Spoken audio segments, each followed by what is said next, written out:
Sabe como funciona o investimento no agronegócio por dentro? Tipo, na prática mesmo? Hoje a gente vai mergulhar no relatório do Fiagro AZQ11 para entender direitinho como a coisa toda funciona. Pois é, essa é a pergunta de US$ 1 milhão, né? O agronegócio é gigante, o motor da nossa economia. Mas como é que uma pessoa comum consegue investir nisso de um jeito inteligente, diversificado? É aí que entram fundos como este que a gente vai analisar hoje. Eles nasceram para resolver exatamente esse problema. E a resposta para essa pergunta é o Fiagro. O nome completo é Fundo de Investimento nas Cadeias Produtivas Agroindustriais. Ufa! Mas basicamente ele é uma porta de entrada para investir no setor. E o melhor, sem precisar comprar um hectare de terra ou se preocupar em gerenciar uma fazenda.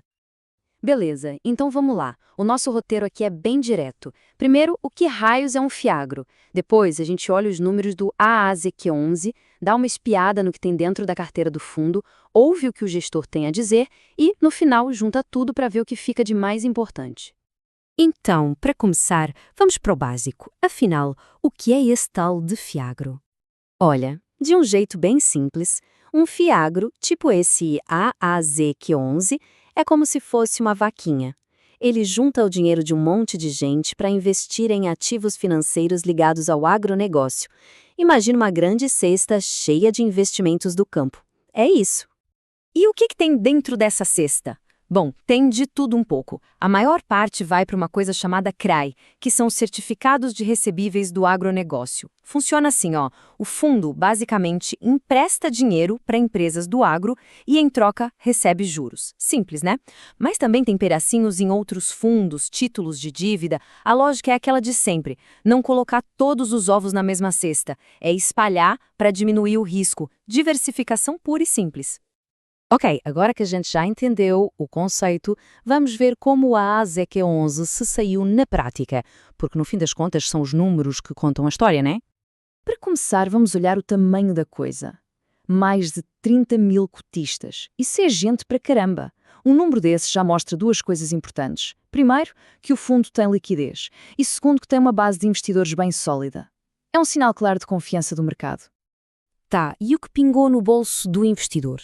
Bom, no mês que esse relatório cobre, o fundo pagou 12 centavos por cota. Esse é o retorno real, o dinheiro que entra na conta todo mês. Agora, se a gente pegar esse rendimento mensal e projetar para o ano inteiro, chegamos num dividend yield de mais de 21%. É um número bem expressivo, viu? Com certeza é algo que faz o mercado virar a cabeça. Agora, atenção aqui, porque esse ponto é super importante. O preço de uma cota na bolsa, o chamado valor de mercado, era de R$ 8,15. Só que o valor real dos ativos dentro do fundo por cota, o tal do valor patrimonial, era de R$ 8,76. O que isso quer dizer? Que o fundo estava sendo negociado com desconto. É como se a gente tivesse a chance de comprar uma cesta de produtos por um preço menor do que a soma do valor de cada item dentro dela.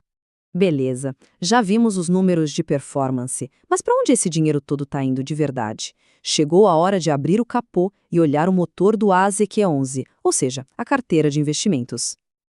Olha só esse gráfico. Ele mostra bem como o dinheiro está espalhado. A gente vê uma boa parte nos setores de açúcar e etanol, cooperativas, fertilizantes, mas reparem na maior fatia. Mais de 27%.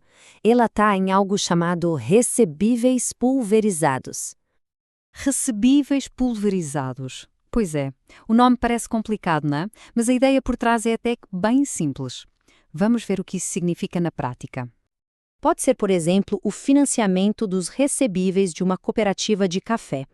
Ou seja, em vez de o fundo emprestar uma bolada para um único devedor gigante, ele financia as dívidas de vários produtores menores que fazem parte daquela cooperativa. Ou sei lá, de um produtor de proteína animal. A palavra mágica aqui é pulverizado.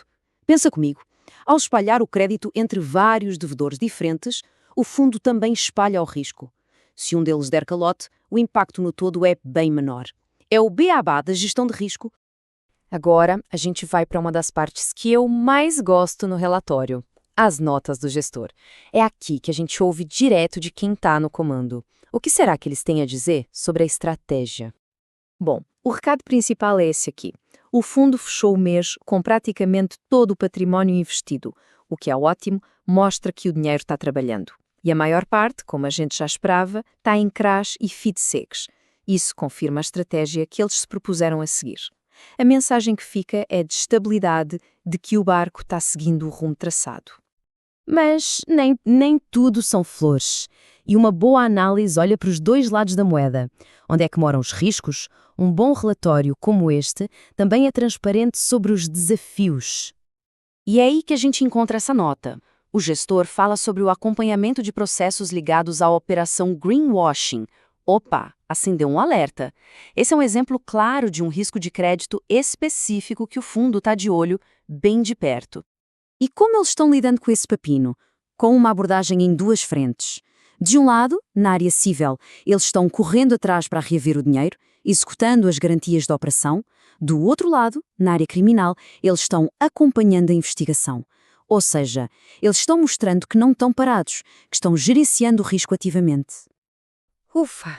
Depois desse mergulho fundo, vamos juntar as peças. O que a gente tira de mais importante de toda essa análise?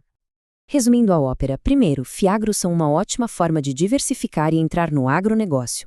Segundo, números como o dividend yield são legais, mas o pulo do gato é entender a diferença entre o preço na bolsa e o valor real dos ativos. Terceiro, e talvez o mais importante, uma carteira de investimentos não é só número, ela representa coisas reais como açúcar, café, proteína. E por último, ler as notas do gestor, principalmente a parte sobre os riscos, é o que separa uma análise superficial de uma análise de verdade. Então fica aí a reflexão. Todo investimento conta uma história. Uma história de estratégia, de performance e também de risco. Agora que a gente viu como ler as entrelinhas de um relatório, a pergunta que fica é: o que vamos procurar no próximo?